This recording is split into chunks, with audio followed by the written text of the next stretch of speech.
তো hey guys, আসসালামু আলাইকুম। কেমন আছেন সবাই? আশা করি সবাই ভালো আছেন। আমিও ভালো আছি আপনাদের দোয়ায়, আল্লাহর রহমতে। তো আমি এখন যাচ্ছি আমাদের কলেজ মোড়ে, এটা নাটোর জেলা লালপুর থানা।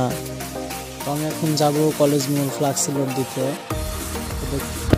তো আমি এর আগে কখনো ব্লগ ভিডিও বানাইনি, আজকে প্রথম ফার্স্ট ব্লগ। আপনারা সবাই শেয়ার করে দেবেন এবং লাইক কমেন্ট করতে কেউ ভুলবেন না।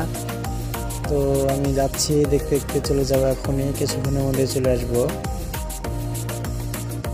তো সবাই আমার জন্য দোয়া করবেন, আমার চ্যানেলটিকে সাবস্ক্রাইব করে রাখবেন আর আমার নতুন নতুন ভিডিও পেতে বেল বাটনটি ক্লিক করে রাখবেন।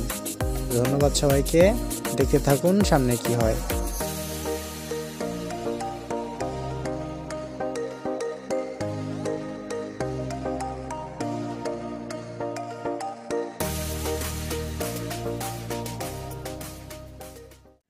তো দেখতে দেখতে চলে আসলাম ফ্লাক্সি লোডের দোকানে। তো এখন ফ্লাক্সি দেওয়ার জন্য বলবো তাকে।